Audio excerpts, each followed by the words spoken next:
보면 나이 40 넘어 이혼하게 된 여자 사람이에요. 다행히 애는 안 낳기로 했던 터라 거추장스럽게 다시 볼 일은 전혀 없을 겁니다. 뭐 이제 이혼한 마당에 누굴 탓하겠습니까마는 내 남편이라는 사람이 그토록 이중적일 줄은 꿈에도 몰랐네요.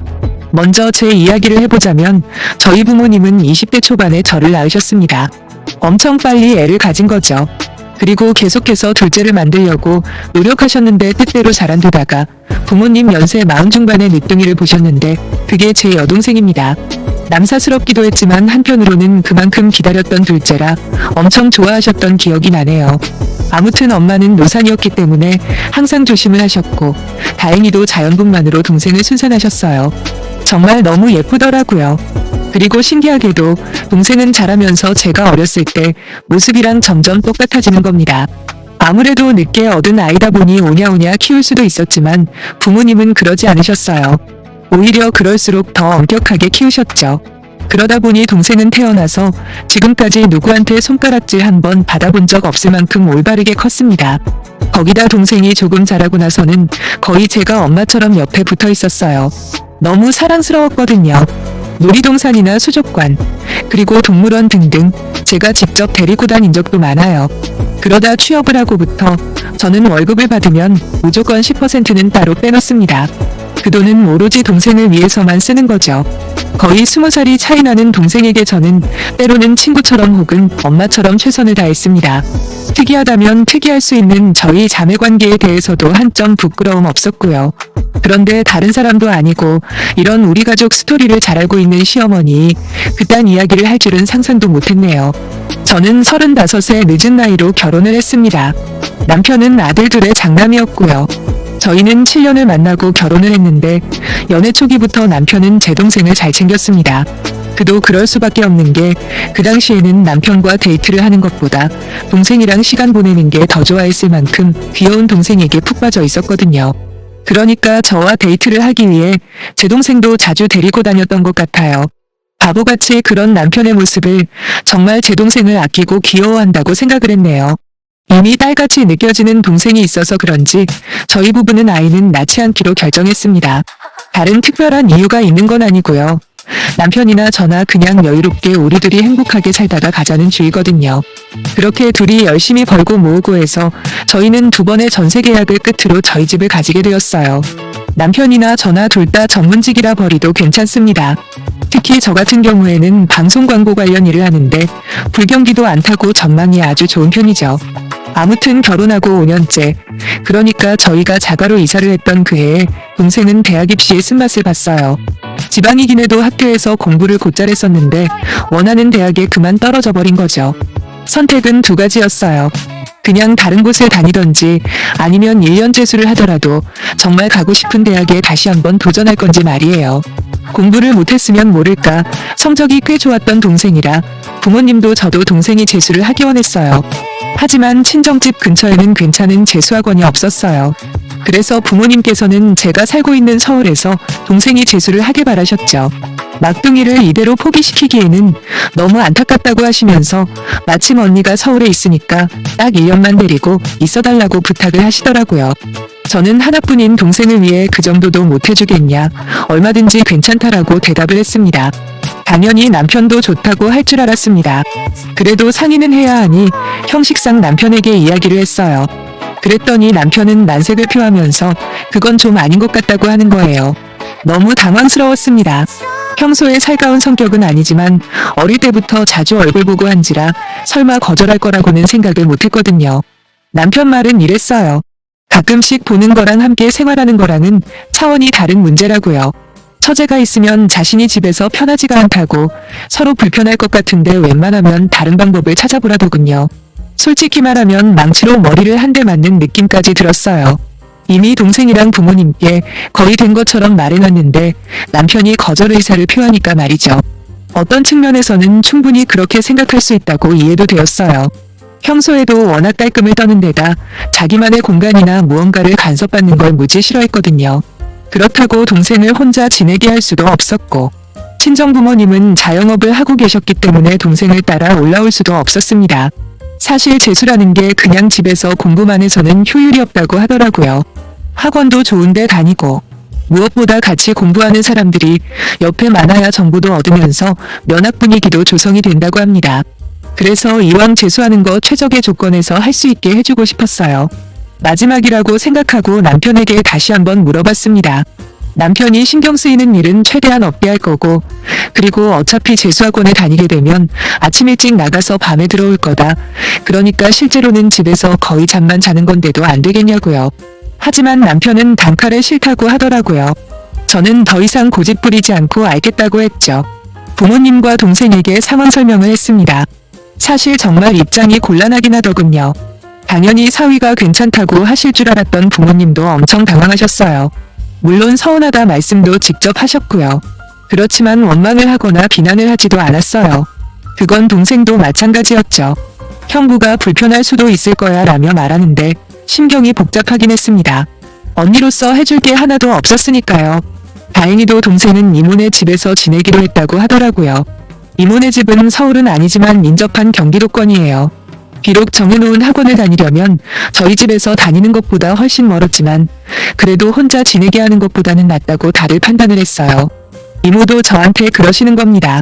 데리고 있는 건 문제될 게 없지만 아니 동생을 겨우 1년 데리고 있는 게 어렵냐고요.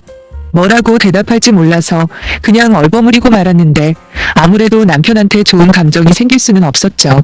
실제로 동생은 이모네 집에서 지내면서 꽤 불편함을 많이 겪었습니다. 이모 식구들이 딱히 눈치를 주고 그런 건 아닌데 그래도 불편하긴 하다고 하더라고요. 그래서 주말이면 저희 집으로 놀러 오라고 했습니다. 동생은 속옷빨래 등은 늘 저희 집으로 가지고 왔어요. 이모부도 계시다 보니 속옷빨래는 도저히 못 내놓겠더랍니다. 그렇게 찾아오는 동생에게 저는 먹고 싶은 거 있으면 만들어주곤 했어요. 남편 때문에 어쩔 수 없이 데리고 있지는 못하지만 그래도 어느 정도 숨통 트일 구멍 역할 정도는 해주고 있었거든요. 동생의 재수기간 내내 남편에 대한 서운함이 계속되었지만 입장 바꿔서 생각해보려고 많이 노력하며 보냈습니다. 동생은 그렇게 힘든 상황에서도 수능을 이전에보다 훨씬 우수한 성적으로 마무리했고 드디어 목표로 하던 대학에 합격을 하게 되었어요. 그리고 기숙사에서 학교 생활을 했는데 주말이면 더 이상 저희 집에 안 오더라고요. 동생 말로는 자기가 남들보다 1년을 뒤처진 상태에서 시작하는 거니까 그만큼 열심히 살아야 한다고 주말이면 알바하고 공부하기 바빴네요. 원래 타지 생활에서 가장 서러울 때가 바로 아플 때라고 하잖아요. 공부도 좋고 알바도 좋지만 제발 건강만큼은 잘 챙기라고 그렇게 당부를 했건만 아니나 다를까 하루는 동생이 아프다고 전화가 온 거예요. 그 당시 독감이 한창 유행일 때였는데 동생은 고열에 너무 힘이 든다고 울면서 말을 하길래 저는 깜짝 놀라 바로 동생이 있는 기숙사로 찾아갔습니다. 실제로 동생은 온몸이 불덩이더라고요. 그 길로 동생을 데리고 응급실로 갔죠. 응급처치를 하고 어느 정도 열이 가라앉았을 때 다시 기숙사로 보내고 싶지 않았어요. 그래서 저희 집으로 데리고 왔습니다. 근데 남편은 이거 가지고도 트집을 잡아대더군요. 자기한테 미리 말은 해줬어야 하지 않냐면서 집에 들어왔는데 처제가 있어서 깜짝 놀랐다네요. 아니 다른 일도 아니고 애가 너무 아파서 정신없이 병원부터 데려가느라 아무 정신이 없었거든요. 그 상황에서 남편한테 오늘 내 동생 데리고 가도 되냐고 허락이라도 받아야 한답니까? 아무리 개인주의인 남편이라고 하더라도 이때는 진짜 화나더라고요. 이쯤 되니까 내 동생한테 무슨 다른 감정이라도 있나 의심까지 들었네요. 저는 남편한테 그랬어요. 처제가 아프다는 이야기를 들었으면 일단 몸은 괜찮아졌냐, 같은 안부부터 물어야 정상 아니냐고요. 뭐가 그렇게 불편하고 못마땅한 거 투성이냐며 따졌습니다. 안 그래도 걱정돼 죽겠는데 남편이라는 사람이 그게 할 소리냐 했죠.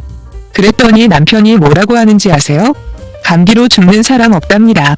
기도 안 차더라고요. 그날 남편이랑 아주 대판 싸웠네요. 우리 집에 내 동생이 오는 걸 왜 당신 눈치를 봐야 하는지 모르겠다고 했어요. 남편은 끝까지 자기 의견만 주장하더군요. 함께 사는 부부라고 해도 상대방에 대한 배려가 있어야 한다고요. 그러면서 자기는 우리 집에 저 외에 다른 사람이 오는 것 자체가 부담스럽답니다. 솔직히 이때까지는 그러려니 하고 참았었지만 도저히 더 이상은 못 참겠더라고요. 며칠 동안 저희는 말다툼을 이어갔고 결국 별것까지 하는 상황까지 갔습니다. 동생은 자기 때문에 언니랑 형부가 싸운다며 미안하다 사과까지 하더라고요. 저는 동생의 미안하다는 말에 더 열받아서 남편이 진심으로 사과하기 전까지는 원래의 관계로 돌아갈 생각이 없었죠. 그렇게 별거를 시작한 지 한 달도 안 돼서 시아버지께서 돌아가셨어요. 원래도 지병이 있으셨는데 한밤중에 호흡이 끊어져 응급실로 모시고 갔는데 그땐 이미 늦었다고 하더군요. 저도 마음이 아프고 슬펐지만 시가 식구들의 상심에 비할바겠습니까? 자연스럽게 남편을 위로해주다 보니 어느새 다시 예전처럼 지내게 되었어요. 그런데 남편이 갑자기 청천벽력 같은 통보를 하더군요. 아버님이 돌아가시고 어머님께서 가장 상심이 컸습니다. 그래서 밥도 잘못 챙겨 드시다 보니 동서내에서 지내고 계셨거든요. 사실 그전부터 동서는 시어머니랑 같이 살기를 원했어요. 우리야 딩크족이니 아이가 없다지만 그쪽에는 애가 둘이나 있거든요. 아무래도 어머님을 모시게 되면 불편한 것도 있겠지만 맞벌이를 하는 동선의 입장에서는 어머님이 애들을 봐주시게 되면 편할 거라는 이야기를 종종 했습니다. 그런데 남편은 이제부터 우리가 어머님을 모실 거라고 하대요. 아니 지금 동선회에서 잘 지내시는 걸로 아는데 뜬금없이 그게 무슨 말이냐고 물었죠. 그러니까 남편이 한다는 말이 아버님 돌아가시고 느낀 게 많답니다. 거기다 동생 내 집에 있으면 애들한테 치여서 고생만 한다며 우리 집에서 편하게 모시고 싶다고 하더라고요. 이미 어머님이랑은 이야기가 끝난 거라고 저희가 쓰고 있는 큰 방을 내줄 거랍니다. 자다가 봉창 두들기는 소리도 어느 정도지 입만 열면 상대방에 대한 예의나 배려 어쩌고 저쩌고 하던 인간이 시어머니를 모시는 중요한 문제를 혼자 결정을 하다니요. 그래서 남편한테 바로 따졌어요. 그렇게 중요한 문제를 왜 나랑 미리 상의도 안 하고 멋대로 결정했냐고요. 그랬더니 어머님을 모시는 건 다른 차원의 문제라네요. 상의를 하고 말고 그럴 게 아니라 당연히 그렇게 해야 하는 거랍니다. 제가 뭐라고 대답했겠어요. 절대로 싫다고 했죠. 어머님이 지금 계실 데가 없는 것도 아니고 동서랑 아주버님은 이미 자기들이 모시겠다는 식으로 말까지 하지 않냐. 근데 왜 굳이 나보고 어머님을 모시라고 하는지 이해가 안 된다고 했습니다. 거기다 예전에 내 동생 재수할 때도 당신이 극구반대에서 이모네 집에서 힘들게 지낸 거 벌써 잊은 거냐고. 그건 그렇다 쳐도 저번에 내 동생 아파서 우리 집 데려왔더니 그때 네가 무슨 소리 했는지 잘 좀 기억해보라 했습니다. 내 동생은 안 되고 니네 엄마는 되는 이유를 나한테 납득시키지 못하면 이 집에서 어머님 모실 생각은 접으라고 말하고는 큰 방으로 뭉컹 닫고 들어가 버렸죠. 남편은 한참을 거실에 있더니 그냥 나가버렸고요.